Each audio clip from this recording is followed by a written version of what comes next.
ओम अज्ञानतिमिरान्धस्य ज्ञानञ्जनशलाकया चक्षुरुन्मीलितं येन तस्मै श्रीगुरुवे नमः। हरे कृष्णा। वृंदावन धाम की जय, यमुना देवी की जय।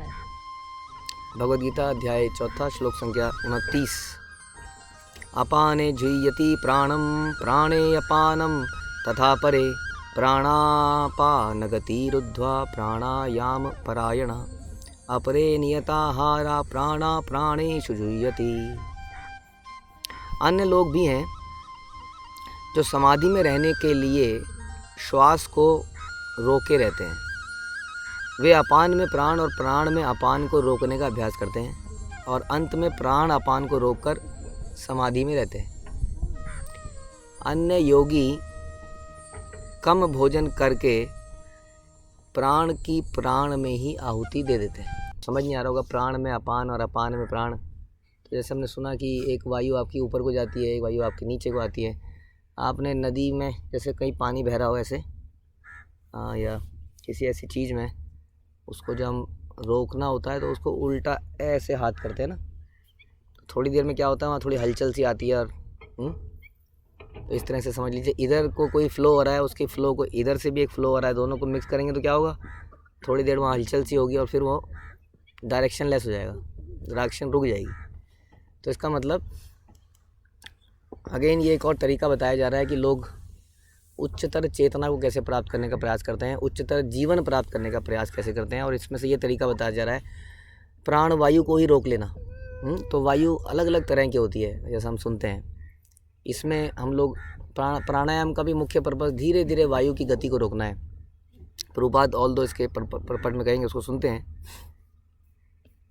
श्वास को रोकने की योग विधि प्राणायाम कहलाती है। प्रारंभ में हठ योग के विविध आसनों की सहायता से इसका अभ्यास किया जाता है। ये सारी विधियाँ इंद्रियों को वश में करने तथा आत्म साक्षात्कार की प्रगति के लिए संस्तुत की जाती है।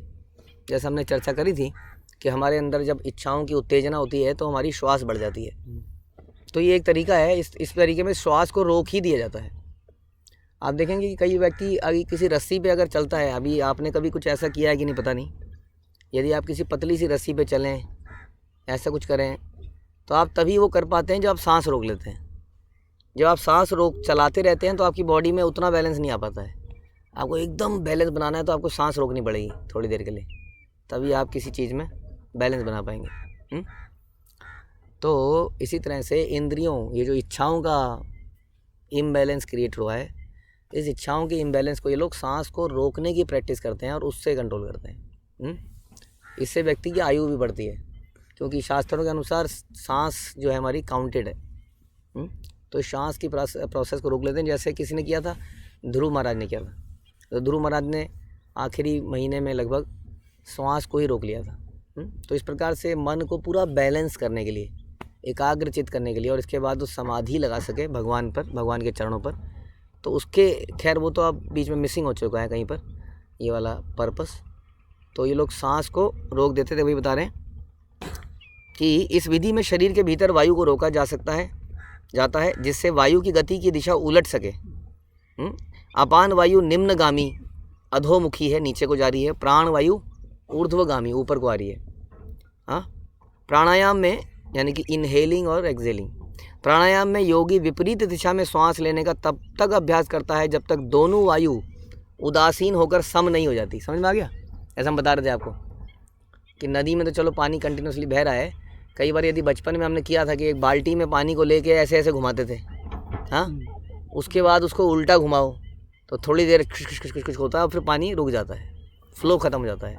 तो उसी तरह से दोनों प्राण और उपायन दोनों को मिलाया इन्होंने और श्वास को ही रोक लिया। जब अपान वायु को प्राण वायु में अर्पित कर दिया जाता है तो उसे रेचक कहते हैं इस प्रक्रिया को। जब प्राण तथा अपान वायुओं को पूर्णतया रोक दिया जाता है तो इसे कुंभक कहते हैं। अगर यदि आप लोग कहीं जाएंगे, आजकल कई लोग, जैसे सुदर्शन क्रिया बड़ी फेमस होती जा रही है, कुछ लोग सुदर्शन क्रिया को सिखा रहे हैं और लोग सोच रहे हैं कि ये भगवान के धाम में जाने का एक प्रोसेस है। तो सुदर्शन क्रिया में भी क्या करते हैं वो, जैसे आपने सांस ली तो यहाँ कुंभक लगा देते हैं। यहाँ एक तरह से समझ लीजिए गले में ढक्कन लगा देते हैं, ना तो हवा जाएगी और ना आएगी। यह हम सब कर सकते हैं प्रैक्टिस से, इसमें कोई बड़ी बात नहीं है। तो इस तरह कुंभक में क्या करते हैं, ढक्कन लग जाता है, समझ लीजिए, यहाँ पर रोक देते हैं उस प्रोसेस को। कुंभक योगाभ्यास द्वारा मनुष्य आत्मसिद्धि के लिए जीवन अवधि बढ़ा सकता है, यानी कि उम्र बढ़ा सकता है, ताकि कमाए हुए पैसे को अच्छे से खा सके। यहाँ प्रभुपाद बता रहे हैं ताकि आत्मसिद्धि के लिए जीवन की अवधि बढ़ा सकता है। बुद्धिमान योगी एक ही जीवन काल में सिद्धि प्राप्त करने का इच्छुक होता है, वह दूसरे जीवन की प्रतीक्षा नहीं करना चाहता।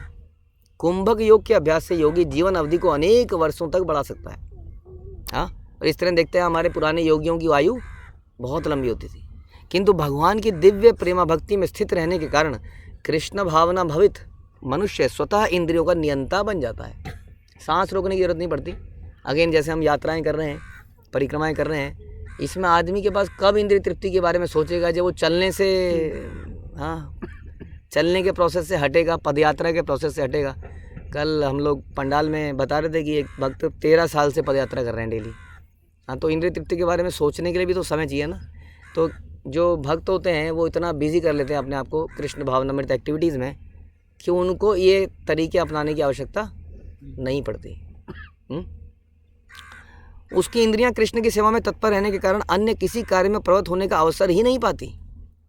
फलतः जीवन के अंत में स्वतः भगवान कृष्ण के दिव्य पद पर स्थानांतरित कर दिया जाता है। अतः वह दीर्घजीवी बनने का प्रयत्न नहीं करता।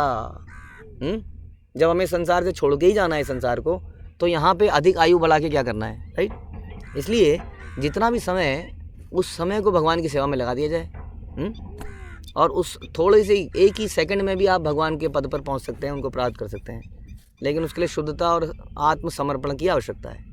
चाहे आपने जैसे हम सुनते हैं ध्रुव महाराज ने तो 6 महीने में ही सब कुछ कर लिया, है ना? और कितने ऐसे लोग हैं जिन्होंने तो और भी कम समय में कर लिया। तो ऐसा नहीं है। हमें इतना समय क्यों लगता है फिर? हमें इसलिए इतना समय लगता है कि हमें पूर्ण विश्वास नहीं है।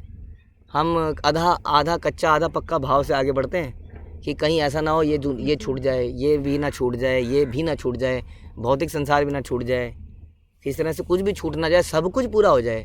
क्या ये पॉसिबल है कि सब कुछ पूरा हो जाए? कुछ पाने के लिए कुछ तो छोड़ना ही पड़ेगा। तो इसलिए हमें अक्सर देर लग जाती है। अतः वह दीर्घजीवी बनने का प्रयत्न ही नहीं करता, वह तुरंत मोक्ष पद को प्राप्त ही कर लेता है।